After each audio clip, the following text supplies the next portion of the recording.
evenly distributed, but it increases in very different rates from one country to the other ones. And what the central bank announces is just an average. The same happens, as a matter of fact, with the different regions and the states in the American economy. The Spanish economic agents essentially interpreted the decrease in interest rates which resulted from the convergence process to the euro in the easy money terms that were traditionally in Spain before we entered in the European Union. Greater availability of easy money and mass requests for loans from Spanish banks, mainly to finance real estate speculation. Remember that in Spain we've been building around 700,000 homes per year, which is more or less the same amount of homes that were built in the rest of the European Union together. These loans that financed this real estate bubble in Spain were granted by banks that created the money ex nihilo, while the European central bankers looked on unperturbed. They did not anything. Under these circumstances, what would be the most appropriate policy? I would recommend to liberalize the economy at all levels, especially in the labor market, to permit, as I said before, a rapid, quick reallocation of productive factors, particularly labor, to profitable sectors. So in Spain now we are suffering, as in Ireland, the United Kingdom, and so on, a huge restructure of the building sector that reduced its sales around 70% in just 1 year. Likewise, it is very essential to reduce public spending and taxes in order to increase the available income of heavily in-debt economic agents and families who need to repay their loans as soon as possible. Because families, and in general corporations and companies, can only rehabilitate their finances by cutting costs, especially labor costs, and paying off loans. And essential to this aim are a very flexible labor market and a much more austere public sector. These factors are fundamental if the market is to rebuild as quickly as possible the real value of the investment goods produced in error, and thus lay the foundation for a healthy, sustained economic recovery in a future which, for the good of all, we hope is not too distant. Now I would like to make, I don't know if you study accounting here, but I would like to make some comments on the very bad influence of the new accounting rules on the current economic and financial crisis. Because very often we hear and read in the media that the financial crisis in the stock market crashed as a result of the lack of confidence produced by the former accountancy rules and management scandals. Those stories are completely wrong. The recession is not the result of the greed of the Wall Street managers that are like Madoff. They are just responding to the incentives created by central banks. If central banks do reduce interest rates at 0% or even at negative real rates, it is extremely natural and logical that economic agents react, investing marginally in very risky and unprofitable projects. So we should not blame economic agents for responding to the extremely crazy incentives created by banks. I would say also about the Madoff scandal, a few words.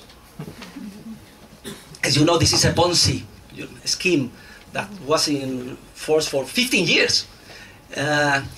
The old Ponzi scheme only lapsed a few months. You know, with a pure gold standard in a true free market economy, those kind of frauds are discovered quickly. But if the money is fueled by central banks at a very rapid rate, the Ponzi scheme can continue indefinitely. And in fact, were it not for this financial crisis, Madoff could have even passed away without his front being discovered. So even the cases like Madoff's are symptoms of the real causes, the artificial credit expansion orchestrated by the central planning organ called central banks. And by the way, I'm very happy that the Central Bank of Poland, I don't know exactly the reason, one was of the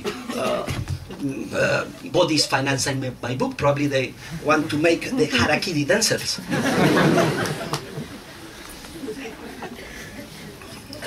Also, the so-called creative accounting of the bubble years and the subsequent scandals are not the cause of our current problems, but just the opposite.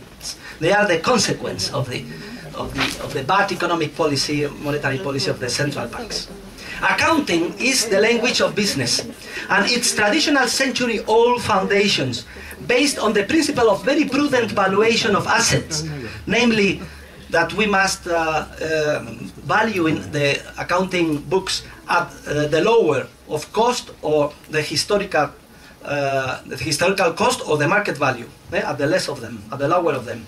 This very traditional accounting principle is 500 at least years old, cannot be substituted by the new principles based on the very volatile and so-called fair market value and the artificial inflation of balance sheets in bubble markets without destroying the whole capitalist system. This is very important because the European Union very recently just approved the international accounting rules that do change entirely the traditional principles of accounting, and this could even destroy the market economy. You cannot change the language in which we speak with each other financially, which is accounting.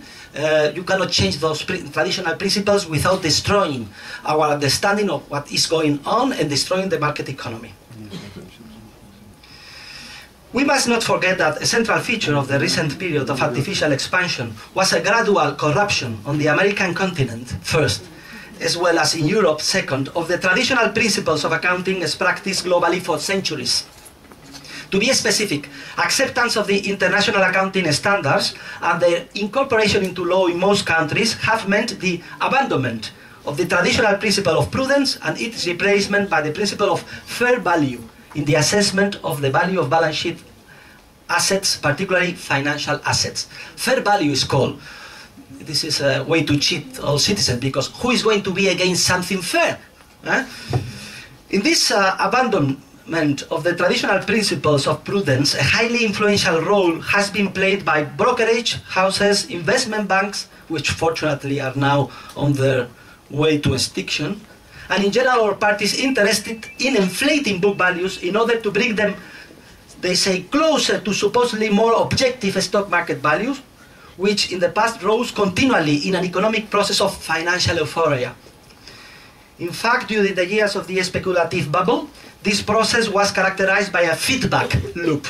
Rising stock market values were immediately entered into the books, accounting books, and then such accounting entries were sought as a justification for further artificial increases in the prices of financial assets listed on the stock market, and so on and so forth. So we see that the new accounting rules act in a pro-cyclical manner, and they increase volatility and erroneously bias business management. Because in time of prosperity, they create a false wealth effect, which prompts people to take disproportionate risks. When from one day to the next, the errors committed come to light, the loss in the value of the assets immediately decapitalizes companies and banks, which are obliged to sell assets and attempt to recapitalize in the worst moment, precisely when assets are worth the least and financial markets dry up.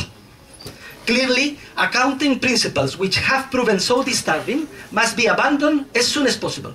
And all of the accounting reforms recently enacted must be reversed. This is not so only because these reforms mean a dead end in a period of financial crisis and recession, but especially because it is vital that in periods of prosperity we stick to the principle of prudence in valuation, a principle which has shaped all accounting system from the time of Luca Pacioli. Remember Luca Pacioli, the professor of mathematics, of Leonardo da Vinci, Friar, at the beginning of the 15th century, that wrote the first book theorizing on the practice of entrepreneurs and merchants on the double entry accounting science. So since those days we were using the same principles that now everybody wants to change. It is a kind of a false idol, those international accounting rules. And I do not rest criticizing these new rules, because I think they could be lethal for the free market economy. So now I will finish with a radical reform to avoid